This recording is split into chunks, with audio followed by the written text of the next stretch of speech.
Assalamualaikum warahmatullahi wabarakatuh. Kami dari kelompok 4 dengan dosen pengampu Dr. Ade Arif Firmansyah SHMH, kami akan memaparkan macam-macam pengujian peraturan perundang-undangan.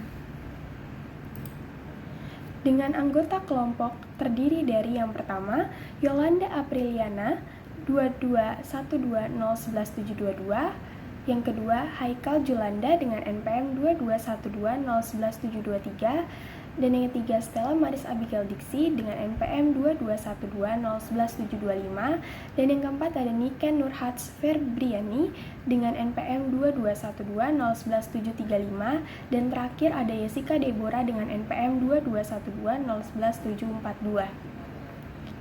Macam-macam pengujian peraturan perundang-undangan ada 3. Yang pertama ada legislative review, yang kedua ada executive review, yang ketiga ada judicial review.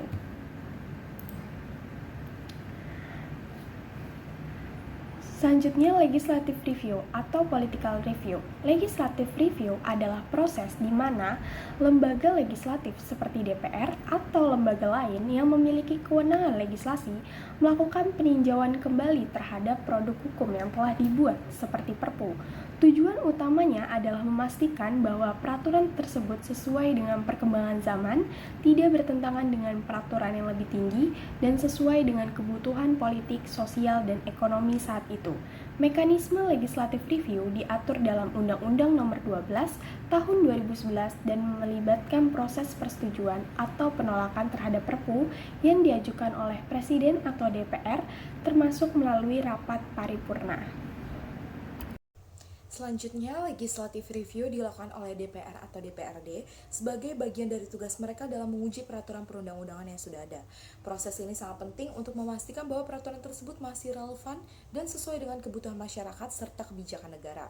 Selain itu, legislative review juga berperan dalam menentukan nasib peraturan pemerintah pengganti undang-undang atau yang biasa disebut dengan Perpu, di mana DPR atau DPRD akan menilai apakah Perpu tersebut layak untuk disetujui dan dijadikan undang-undang yang berlaku secara permanen ataupun tidak. Jika Perpu tersebut disetujui, maka akan dilanjutkan ke tahap legislasi dan menjadi undang-undang yang sah. Namun jika tidak disetujui, maka Perpu tersebut harus dicabut dan tidak lagi memiliki kekuatan hukum. Dengan demikian, proses legislative review ini menjadi mekanisme penting yang memberikan kontrol dan keseimbangan dalam pembentukan peraturan perundang-undangan, memastikan bahwa setiap aturan yang berlaku memenuhi standar hukum dan kepentingan publik. Selanjutnya, pada slide ini kita dapat melihat peran penting DPR atau DPRD dalam proses legislative review atau political review. Proses ini merupakan bagian dari tugas mereka untuk menguji dan menilai peraturan perundang-undangan yang sudah ada, guna memastikan bahwa peraturan tersebut tetap relevan dan sesuai dengan perkembangan kebutuhan masyarakat serta kebijakan negara. Legislative review ini juga tidak hanya berfokus pada peraturan yang sudah ada, tetapi juga menentukan nasib peraturan pemerintah pengganti undang-undang yang biasa kita kenal sebagai Perpu. Ketika pemerintah mengeluarkan Perpu, dalam situasi yang mendesak, DPR atau DPRD memiliki kewenangan untuk menilai dan memutuskan apakah Perpu tersebut layak untuk disetujui dan dijadikan undang-undang yang berlaku secara permanen atau tidak. Proses penilaian ini sangat krusial karena jika Perpu tersebut disetujui, maka akan dilanjutkan ke tahap legislasi dan menjadi undang-undang yang sah dan mengikat secara hukum. Dengan demikian, Perpu yang awalnya bersifat sementara dapat berubah menjadi regulasi tetap dan resmi. Namun jika DPR atau DPRD memutuskan untuk tidak menyetujui Perpu tersebut, maka Perpu harus segera dicabut dan tidak lagi memiliki kekuatan hukum. Hal ini menunjukkan bahwa DPR atau DPRD memiliki peran kontrol yang kuat dalam menjaga kualitas dan legitimasi peraturan perundang-undangan. Proses legislatif ini juga mencerminkan prinsip check and balance dalam sistem ketatanegaraan kita. Dengan adanya mekanisme ini, tidak hanya satu pihak pun yang memiliki kekuasaan mutlak dalam pembentukan peraturan. Pemerintah dapat mengeluarkan Perpu dalam keadaan mendesak, namun tetap harus mendapatkan persetujuan dari legislatif agar peraturan tersebut dapat bertahan lama dan berlaku secara resmi. Secara keseluruhan, legislative review ini menjadi alat penting untuk memastikan bahwa setiap peraturan yang berlaku di negara kita tidak hanya sesuai dengan hukum, tetapi juga mencerminkan aspirasi dan kepentingan masyarakat luas. Dengan demikian, DPR atau DPRD berperan aktif dalam menjaga keseimbangan antara kebutuhan pemerintah yang efektif dan perlindungan hak-hak warga negara. Selanjutnya, executive review. Executive review secara sederhana dapat diartikan sebagai wewenang yang dimiliki oleh lembaga eksekutif untuk melakukan pengujian terhadap produk hukum. Pengujian peraturan perundang-undangan dilakukan oleh pemerintah atau eksekutif. Dapat dilakukan dengan cara mencabut peraturan yang lama, dan atau membuat peraturan yang baru. Sasaran objek executive review adalah peraturan yang bersifat regling melalui proses pencabutan atau pembatalan. Walaupun kewenangan hak menguji sepenuhnya dilakukan oleh badan yudikatif, akan tetapi juga bisa dilakukan oleh badan legislatif dan eksekutif sehingga terciptanya sistem check and balances, yakni saling mengawasi dan saling mengimbangi. Pengujian yang disebut executive review ini dilakukan untuk menjaga peraturan yang diciptakan oleh pemerintah tetap sinkron atau searah dan juga konsisten serta adanya kepastian hukum untuk keadilan bagi masyarakat. Di Indonesia, executive review diwujudkan dalam bentuk pengujian terhadap peraturan daerah yang dilakukan oleh Kementerian Dalam Negeri terhadap peraturan daerah provinsi dan kabupaten atau kota, serta pemerintah provinsi terhadap peraturan daerah, kabupaten atau kota. Pemberlakuan executive review ini telah diatur dalam pasal 251 ayat 2, ayat 3, ayat 4 dan sepanjang frasa Undang-Undang Nomor 23 Tahun 2014 tentang pemerintahan daerah. Proses executive review peraturan daerah dilakukan dalam bentuk pengawasan oleh pemerintah melalui Kementerian Dalam Negeri. Namun terbitnya putusan Mahkamah Konstitusi nomor 137/PUU strip 13 angka Romawi atau strip 2015 dan 56/PUU strip 14 angka Romawi garing 2016 tentang pencabutan kewenangan pemerintah untuk membatalkan executive review peraturan daerah membuat kewenangan Kemendagri dan gubernur dihapuskan. Alasan pembatalan dijelaskan dalam masing-masing amar putusan dengan berlandaskan pada hal yang sama, yaitu menghindari kesewenang-wenangan pemerintah saat mencabut peraturan daerah, sehingga kewenangan untuk melakukan pengawasan represif terhadap peraturan daerah tidak secara absolut dapat dilakukan oleh pemerintah, melainkan harus melalui Mahkamah Agung. Selanjutnya mengenai macam-macam pengujian peraturan perundang-undangan, yang ketiga adalah judicial review. Judicial review adalah pengujian peraturan perundang-undangan oleh lembaga peradilan. Judicial review biasa dilakukan oleh Mahkamah Agung dan Mahkamah Konstitusi. Mahkamah Konstitusi menguji undang-undang terhadap undang-undang dan Mahkamah Agung menguji peraturan di bawah undang-undang terhadap undang-undang.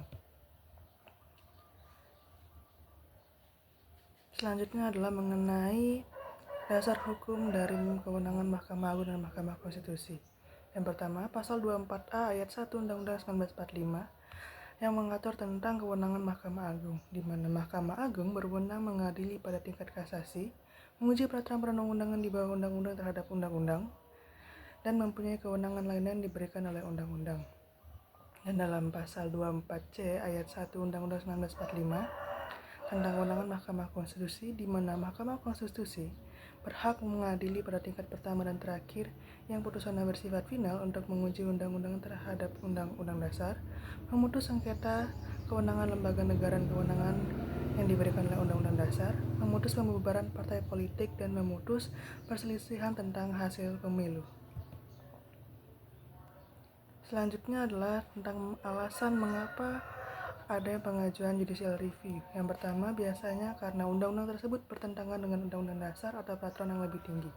Yang kedua, biasanya undang-undang tersebut dikeluarkan oleh institusi yang tidak berwenang untuk mengeluarkan peraturan perundang-undangan yang bersangkutan. Yang ketiga, biasanya karena adanya kesalahan dalam proses pembuatan peraturan perundang-undangan yang bersangkutan. Yang keempat, juga bisa dapat perbedaan penafsiran terhadap suatu peraturan perundang-undangan. Yang kelima, adanya ambiguitas atau keraguan-raguan dalam penerapan suatu dasar hukum yang berlaku. Baik, saya di sini akan menjelaskan kriteria legal standing pemohon. Yang pertama, adanya hak konstitusional pemohon yang diberikan oleh Undang-Undang 1945. Yang kedua, hak konstitusional tersebut dianggap oleh pemohon telah dirugikan oleh suatu undang-undang yang diuji. Yang ketiga, kerugian konstitusional dimaksudkan harus bersifat spesifik dan aktual atau setidaknya potensial terjadi. Yang keempat, adanya hubungan sebab akibat antara kerugian dan berlakunya undang-undang yang diuji. Yang kelima, adanya kemungkinan bahwa dengan dikabulkannya permohonan, kerugian konstitusional yang didalilkan tidak akan atau tidak terjadi lagi. Pemohon harus dapat meyakinkan MK bahwa jika norma yang diuji dinyatakan inkonstitusional, maka kerugian yang dialami akan berhenti atau tidak terjadi. Yang selanjutnya putusan judicial review. Yang pertama, permohonan tidak dapat diterima. Permohonan tidak memenuhi syarat formal, misalnya tidak punya legal standing, tidak jelas objeknya, dan melewati batas waktu. Yang kedua, permohonan dikabulkan. Permohonan memenuhi syarat dan beralasan hukum. Kemudian permohonan ditolak, permohonan sah tapi dalil tidak terbukti. Norma undang-undang dinyatakan konstitusional dan tetap berlaku. Kemudian akibat hukum putusan judicial review. Yang pertama, uji formil atau menguji proses pembentukan undang-undang. Jika permohonan dikabulkan, artinya proses pembentukan undang-undang bertentangan dengan Undang-Undang 1945.